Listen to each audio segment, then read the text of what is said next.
Gold, trusted gold buyers. మీరు తాకట్టు పెట్టిన బంగారాన్ని విడిపించి ఈ రోజు ఉన్న మార్కెట్ ధరకు కొనబడను.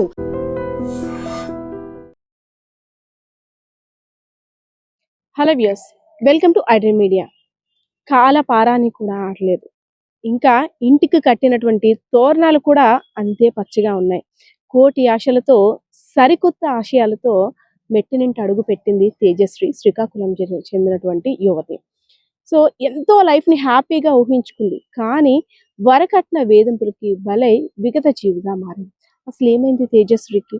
మార్చి 7వ తారీఖున అంగరంగ వైభవంగా శ్రీకాకుళం జిల్లా గార మండలానికి చెందినటువంటి తేజశ్రీ యొక్క తల్లిదండ్రులు, అదేవిధంగా శ్రీకాకుళం జిల్లా శ్రీకాకుళం మండలానికి చెందినటువంటి సోమేష్ యొక్క తల్లిదండ్రులు ఇద్దరు కూడా చాలా అంగరంగ వైభవంగా వీరి యొక్క వివాహ మహోత్సవ వేడుకల్ని ఘనంగా నిర్వహించారు. అంతా బానే ఉంది. సో అల్లుడు కూడా ఒక మంచి ఉద్యోగం, లక్షల్లో జీవితం, నా కూతురికి ఇంతకు మించి ఇంకే కావాలి, ఇంతకు మించి ఇంకో సంబంధం కూడా మంచిగా ఉండదేమో ఆలోచించుకొని ఆ తండ్రి ఆ కూతుర్ని మెట్టినింటికి పంపించాడు. ఎవరైతే సోమేష్ ఉన్నాడో, సోమేష్ కూడా విశాఖపట్నం L&T కంపెనీలో నేవల్ డాక్యార్డ్కి సంబంధించి ప్రాజెక్ట్ డిజైనర్గా వర్క్ చేస్తున్నాడు. రామా ట్యాక్స్లో ఒక ఇల్లు తీసుకొని అద్దెకుంటున్నాడు. సో తను ఒక రోజు ఒక వేరే యువతిని ఇంటికి తీసుకురావడంతో ఎవరైతే వైఫ్ తేజస్వి ఉందో తను నిలదీసి అడిగింది. ఈ గొడవ అంతా కూడా అటు నుండి ఇటు మార్చేసి, మీ ఫాదర్ ముందు బైక్ ఇవ్వాలి కదా, ముందు ఆ బైక్ సంగతి మాట్లాడు, తర్వాత ఈ విషయం గురించి చెప్తానంటూ తను బెదిరించాడు. సో ఇంటికి ఫోన్ చేసి, నాన్న బైక్ ఇస్తానన్నారు కదా, బైక్ గురించి గొడవ అవుతుందంటే 3 లక్షల రూపాయలు పెట్టి, నా కొడుకు నా కూతురే కదా బండి మీద తిరుగుతారని ఎవరైతే తేజశ్రీ యొక్క తల్లిదండ్రులు ఉన్నారో ఒక బైక్ని కూడా కొనిచ్చారు. అయిపోయింది. నీ బెడ బోడిగా ఉంది, నల్ల పూసలు చేయించమని మీ అమ్మ మీ నాన్నని కూడా అడుగు, తులమో 2 తులాల బంగారం కూడా అడుగు, ఎందుకంటే నేను బయటికి తీసుకువెళ్ళినప్పుడు భయంకరంగా ఉంది నీ మొహం నువ్వును అనేసని నాన్న మాటలు అన్నాడు. సరే నాన్న, మీ అల్లుడు గారు బంగారం గురించి అడుగుతున్నారంటే, సరేలే అమ్మ అదెంత మాట, బంగారమే కదా, నిన్నే ఇచ్చాను బంగారం ఇవ్వనా అంటూ కూడా నల్లపూసలు చేయించారు. సో ఇది కూడా అయిపోయింది. కొంత భూమి కావాలి అడుగు, ఇంకెన్నాళ్ళు అయింది, కట్నం కింద ఇస్తానన్న భూమి కూడా ఇంకా ఇవ్వలేదంటూ టార్చర్ స్టార్ట్ చేశాడు. సరే నాన్న, కట్నం కింద భూమి ఇస్తానన్నావు కదా, ఇవ్వలేదంటూ మళ్ళీ కూతురు నుండి తండ్రికి ఫోన్. సరేలే అమ్మ, నీకనేదే కదా, చూస్తున్నాను, రాయించేస్తాను, అది కూడా రిజిస్ట్రేషన్ చేయించేస్తానంటూ తండ్రి హామీ ఇచ్చాడు. ఇలా వారానికి రోజుకి ఒకటి కాదు, ఇలా చిన్న చిన్న తగువులు, అందులోని కొత్తగా పెళ్ళయింది కాబట్టి వధూవరుల మధ్య తగువులు రావడం సహజం. ఎవరో ఒకరు సర్దుకుపోవాలంటూ తేజశ్రీకి తన తల్లిదండ్రులు ఎంతో నచ్చ చెప్పారు. పాపం తేజశ్రీ నిజంగా అలానే నమ్మేసి తండ్రికి జరుగుతున్నదంతా చెప్పడం మానేసి, అల్లుడు గారు ఇది అడిగారు అది అడిగారు అని చెప్తుంది. కానీ తను పెట్టిన నానా చిత్రహింసలు కనీసం పెదవి దాటి తండ్రి చెవుని దగ్గరకు కూడా చేరనివ్వలేదు. సరే ఇదంతా అయిపోయింది. 1,50,000 కావాలి క్యాష్, ఎందుకంటే ఖర్చుల కోసం మీ నాన్ని అడుగు అంటూ ఫోన్ చేయించాడు.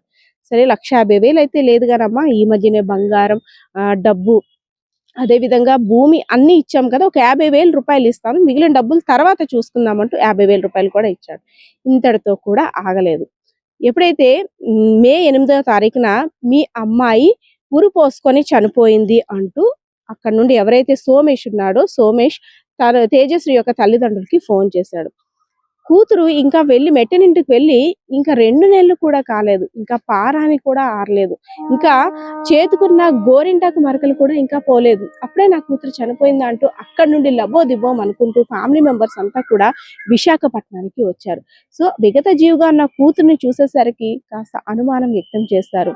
అదేంటి, అది కూడా అల్లుడు ఫోన్ చేయలేదు, మీ అమ్మాయి చనిపోయింది ఉరి పోసుకొని, తన యొక్క స్నేహితులతో చేయించాడు, నేను గాబరాలో ఉన్నాను, నేను చెప్పే ధైర్యం చేయలేకపోయాను, నా స్నేహితులతో చేయించానంటూ మాట దాటేశాడు.